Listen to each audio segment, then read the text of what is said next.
Is time our servant, or are we the prisoners of the very machines we build to measure it? Today, we unlock a vault of history. I am your host. Today, we examine the Breguet number 160, a miracle of human engineering valued at $35 million. A masterpiece stained with the blood of the French Revolution. Why did every soul who touched this watch meet a tragic end? There exists a timepiece that money simply cannot buy, an object whose very existence is hailed as a miracle. Valued at a staggering $30 million, or approximately 35 billion Korean won, this is the Breguet number 160, more famously known as the Marie Antoinette. This watch is not precious merely because it is adorned with gems. Within every single gear and every delicate spring, there breathes the blood of ill-fated historical figures, swept away by the colossal storm of the French Revolution. Ironically, every key figure met their end in the exact same place, at the foot of the cold, heavy iron blade that severed their necks, the guillotine. Why did a tragic, fatal destiny await them? Was it a mere coincidence of history, or was it a ruthless curse upon human arrogance for attempting to master time itself? Today, we wind the delicate, sorrowful springs of a blood-stained history locked inside a $35 million golden cage. Our story begins in 1783, before the fires of the French Revolution, in the workshop of the master horologist Abraham Louis Breguet. Located on Quai de l'Horloge in Paris, one day, a mysterious nobleman of undisclosed identity visits Breguet with a daring request. Gather every technology, every precious gem in existence, and craft a timepiece the likes of which the world has never seen. Money is no object. Time is of no concern. Simply make it the most perfect watch ever created. The anonymous commissioner was later revealed to be Count Axel von Fersen, a Swedish nobleman deeply in love with Marie Antoinette. Desperate to win the favor of his beloved queen, Fersen placed this unimaginably extravagant order with Breguet, the most brilliant inventor of the era.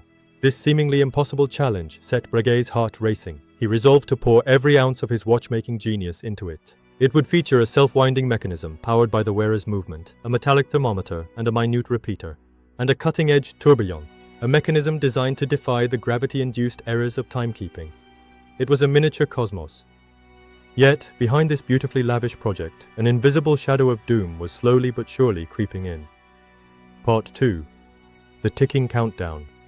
While Breguet drafted his blueprints, the world outside the gilded gates of Versailles was burning. Starvation and misery plagued the public. Their fury reached a boiling point. At the center stood Marie Antoinette, branded as Madame Deficit, the ultimate symbol of royal excess. Finally, in 1789, the French Revolution erupted, altering history. The monarchy collapsed, and Marie Antoinette was thrown into a cold dungeon. In that desperate darkness, the only solace she could find was perhaps the steady, honest rhythm of a ticking watch, keeping pace as the world crumbled. But time was not on the Queen's side.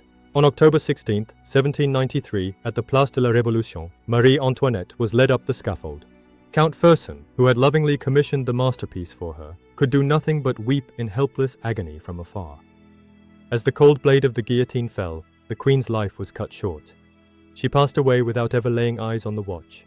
This tragedy was merely the opening act. Following the execution, a bizarrely cruel fate claimed the key figures one by one.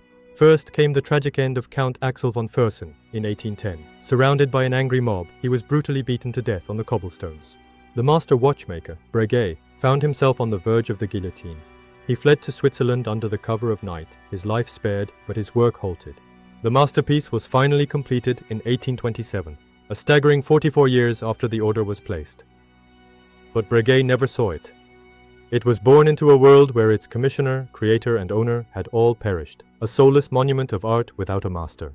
The tragic journey did not end in the 19th century. In 1983, a sensational heist shocked the world in Jerusalem. The watch vanished without a trace. Police and Interpol launched a global manhunt, but they could find a single fingerprint, a mirage. 24 years passed. In 2007, the mystery unraveled. Inside an old cardboard box, the golden watch gleamed once more. The thief was Naaman Diller. Israel's most notorious cat burglar had kept it hidden for decades, only leaving it to his wife on his deathbed, a chilling mirror of obsession. After centuries of chaos, the Breguet number 160 has returned to its glass case. It continues to run with flawless, ticking precision. The blood, the devotion, the madness, and the greed all have been swept away by the relentless river of time. Human existence is fleeting. Listen to the ticking of this cursed watch. It is the most beautiful and chilling warning whispered to us all. Please subscribe and like. Thank you.